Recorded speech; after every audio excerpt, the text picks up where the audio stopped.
Se você parou aqui nesse vídeo é porque com certeza você deve ser um amante da palavra de Deus. Ou talvez a capa e o tema deste vídeo deve ter lhe chamado a atenção. Eu coloquei um tema, corpos na igreja, coração no mundo. Eu coloquei este tema, foi exatamente para lhe chamar a atenção. Se você quer saber do que se trata esta mensagem sobre este tema, fique comigo mais um pouquinho que nós iremos tratar sobre o tema corpos na igreja e coração no mundo. Não saia daí, não perca, fique comigo até o final deste vídeo. Aproveita também você que chegou aqui, mas ainda não é inscrito, já se inscreve neste canal, o canal Cristão em Questão, ativa o sino das notificações.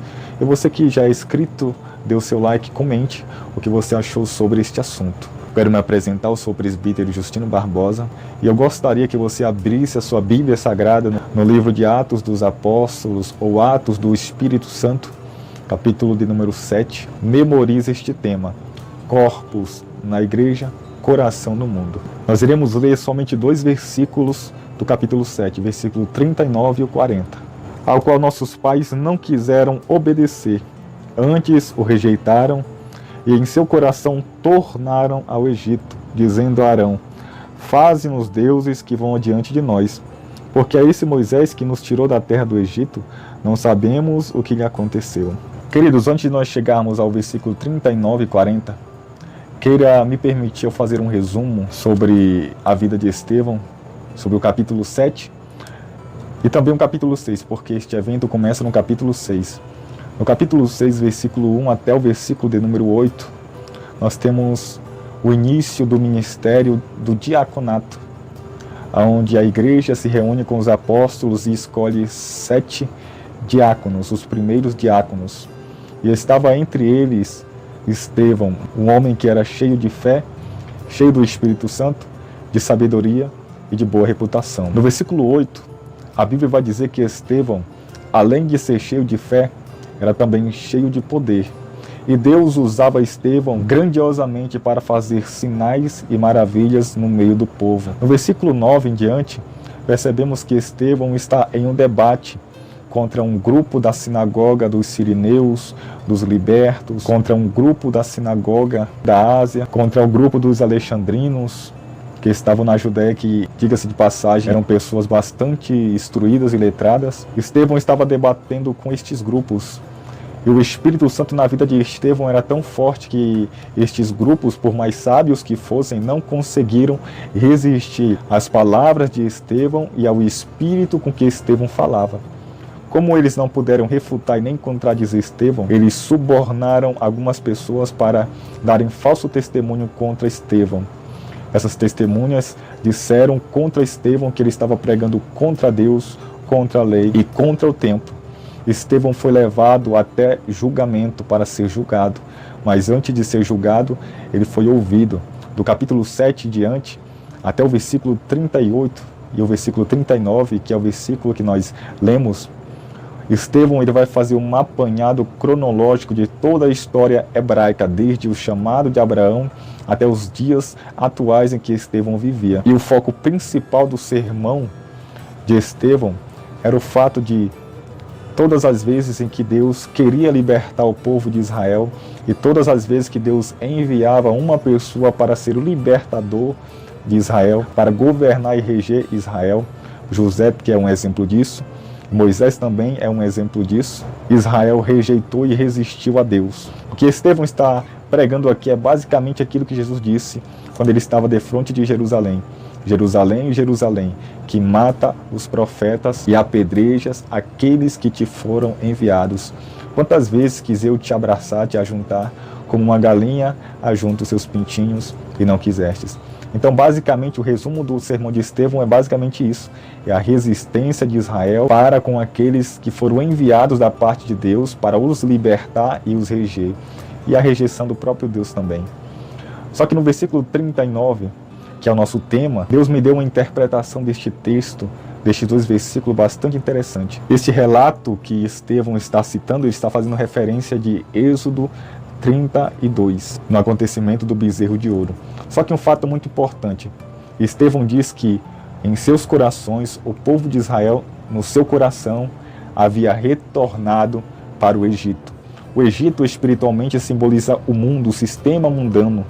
Na nossa vida simboliza o mundo no qual nós estávamos presos, ligados e arraigados, a velha natureza adâmica que nos controlava e o sistema mundano corrompido e depravado no qual estava nos regendo e nos escravizando. O Egito para o povo de Israel simbolizava escravidão, simbolizava sofrimento, mas Deus havia os libertado do Egito.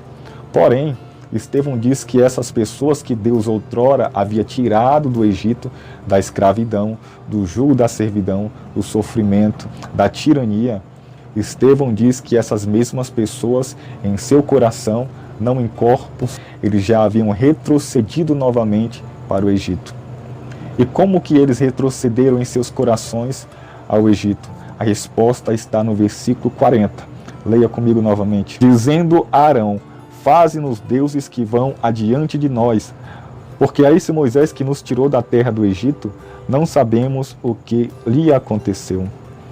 O bezerro de ouro que foi construído por Arão, que estava representando Moisés naquele momento, que era a liderança de Israel, simbolizava uma das principais divindades egípcias.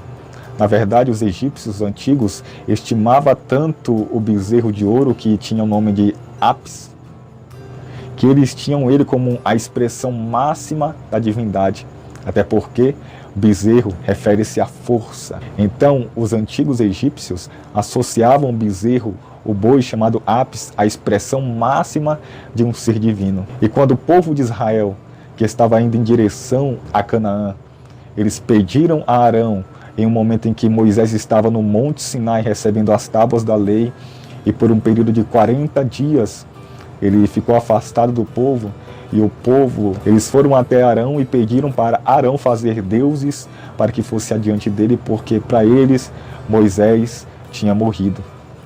Não sabiam o que havia acontecido com Moisés. Perceba que eles imitaram, fizeram uma réplica daquilo que eles haviam visto e convivido dentro do Egito. Quando eu sou tirado do Egito, da escravidão, do contexto de escravidão, e estou andando em direção à promessa, porém, se no decorrer do percurso desta caminhada até a promessa, eu novamente replicar coisas que eu havia aprendido, coisas que eu havia sido familiarizado e ouvido lá no Egito, se eu trazer essas coisas de volta e aplicar no meu novo estilo de vida, no meu coração, eu retornei para o Egito. É isso que o texto está dizendo. Quando o povo de Israel fizeram o bezerro de ouro, representando a mesma divindade que eles haviam visto os egípcios adorando, eles trouxeram esta cultura para o seu novo estilo de vida no deserto. Eles retornaram, ainda que em corpos eles estavam em direção à promessa, porém em seus corações eles já haviam reclinado, eles já haviam retrocedido novamente para o Egito. Sabe qual é a advertência dessa mensagem para hoje? A advertência é a seguinte: nesse novo estilo de vida que nós estamos vivendo dentro do cristianismo, nós não podemos trazer nada de volta daquilo que nós aprendemos lá no Egito. Eu não consigo conceber pessoas que aceitaram a Cristo, porém ainda vivem um estilo e um padrão de vida semelhante ao padrão e o estilo de vida que ele vivia lá no Egito. Deus nos chamou para uma nova vida, para uma vida transformada. Nós não podemos trazer nada do Egito e inserir, introduzir nesse novo estilo de vida em Cristo que nós estamos vivendo. Porque se nós fizermos isso, nós iremos cometer o mesmo erro de Israel. Em nossos corações nós já retornamos ao Egito. Ainda que em corpos estejamos na igreja cultuando, adorando a Deus, o nosso coração já tem outro dono, que é o mundo, que é o Egito. Jesus diz que nós não podemos servir a dois senhores. João diz que aquele que ama o mundo, o amor do Pai não está nele. Eu acho que eu preciso amadurecer muito ainda para este evangelho de hoje. O evangelho que concebe pessoas trazerem práticas do mundo para dentro da igreja. Em nosso tempo, temos visto pessoas imitando a cultura mundana, introduzindo dentro da igreja. Nós já temos visto, bem patente, bem visível, o carnaval sendo introduzido dentro da igreja. Nós já temos visto muitos estilos musicais sendo introduzidos dentro da igreja, inclusive funk, que é profano, inclusive forró, melody, rap. As pessoas têm transformado a igreja naquilo que elas já haviam sido familiarizados lá no Egito. É o mesmo caso de Israel. Quando estavam indo em direção à promessa, eles trouxeram aquilo que eles haviam aprendido lá no Egito para o seu novo estilo de vida. Eu não consigo conceber esta geração que aprova carnaval gospel.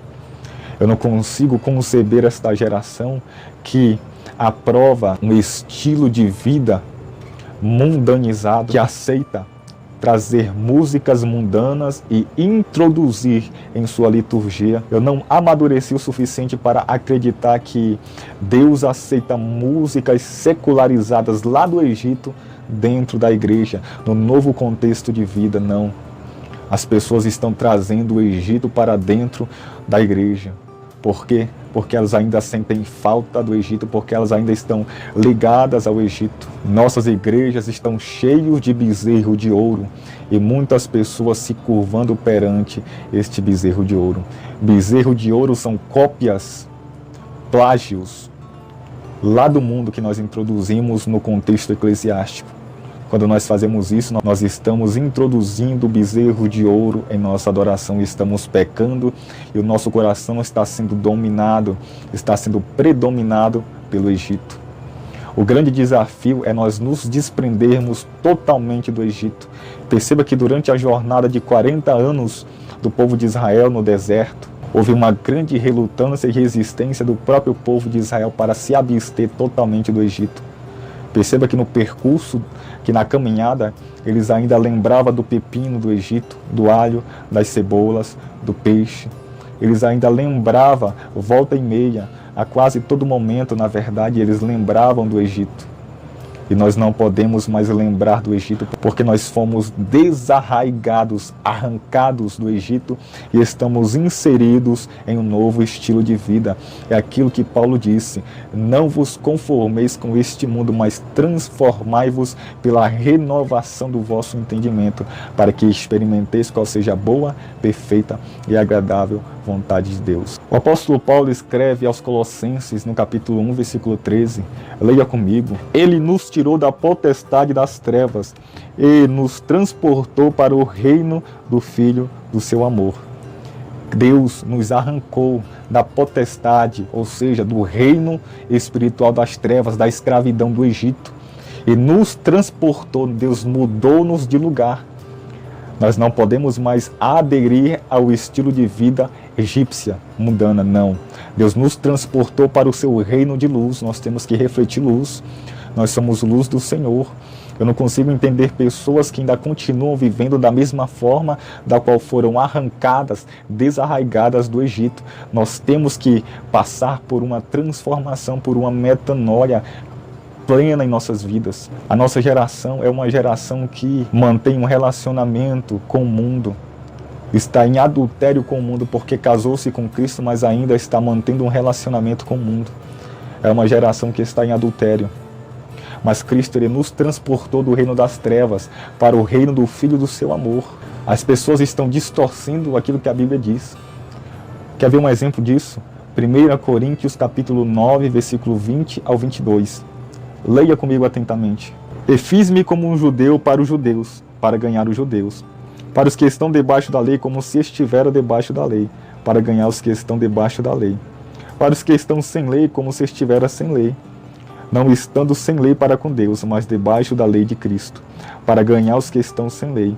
Fiz-me como fraco para os fracos, para ganhar os fracos. Fiz-me de tudo para todos, para por todos os meios chegar a salvar alguns. Nós não podemos de maneira nenhuma compreender, interpretar este texto como se Paulo estivesse respaldando nós, a igreja do Senhor, imitarmos as práticas mundanas, trazendo-as para dentro do contexto eclesiástico, para atrair as pessoas que estão lá fora para dentro.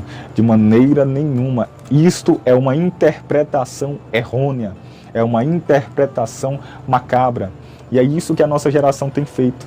Ela tem interpretado esse texto dessa maneira, interpretado como se Paulo estivesse aprovando a igreja dando legalidade à igreja para imitar certas práticas ímpias do mundo, do contexto em que vive, para atrair essas pessoas para Cristo.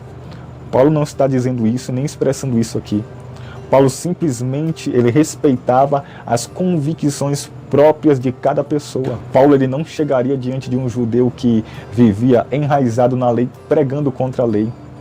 Perceba que mesmo após a conversão de muitos judeus, eles continuaram vivendo na sua cultura, na circuncisão, guardando o sábado, a sua dieta. Todavia, essas coisas não poderiam ser guardadas com o intuito de salvação, mas essas coisas faziam parte da cultura judaica. E Paulo respeitava isso. Porque se Paulo chegasse ofendendo as convicções próprias de cada pessoa, ele não teria acesso à evangelização a essas pessoas. Se Paulo chegasse pregando lei para os gentios que viviam sem lei, não conheciam a Deus, ele não teria como salvar essas pessoas por meio do evangelho. Portanto, Paulo respeitava as convicções próprias de cada pessoa. É o que Paulo mostrou em Atos dos Apóstolos, quando ele circuncidou Timóteo. Por quê? Por causa dos judeus. Porque Paulo não queria ter o seu ministério privado, mas Paulo queria ter acesso aos judeus para pregar o evangelho aos judeus para que eles fossem salvos. E tem pessoas que usam este texto para adotarem um estilo de vida ímpio no intuito de atrair as pessoas do mundo para a igreja. Isso é errado, isso é uma interpretação errônea. Se você está fazendo isso, é porque o seu coração já está dominado pelos desejos e as paixões do mundo. É porque no seu coração você já se voltou para o mundo. Você pode estar em corpo dentro da igreja adorando, mas o seu coração já pertence a outro senhorio, ao faraó, ao rei do Egito, ao rei do mundo, ao sistema mundano está governando a sua vida, não é Deus. O amor de Deus não está em você. A nossa geração precisa aprender o que é separação. O que é que Pedro queria dizer quando ele disse: sede santos, porque eu sou santo. Sede santos em toda a vossa maneira de viver. Toda. Não é somente metade, toda a nossa maneira de viver. Isso vai do falar, isso vai do vestir, isso vai da aparência, do nosso interior, nossos pensamentos, toda a nossa plenitude. Paulo diz que nós devemos conservar plenamente irrepreensíveis todo o nosso espírito, alma e corpo. Então por que você despreza o corpo? Por que você despreza o cuidado com a alma? Por que você despreza o cuidado com o espírito? O evangelho é poder, nós temos que ser transformados. Então é basicamente isso. Que Deus em Cristo possa te abençoar. Se essa mensagem te ajudou, te edificou, te tocou, deixe o seu like aqui, os seus comentários, nos ajude, apoie o nosso canal, se inscrevendo em nosso canal, sendo um cooperador deste canal. Glória a Deus, nós estamos vindo aí com mais vídeos, então nos aguarde. Que Deus em Cristo abençoe poderosamente a tua vida e até a próxima.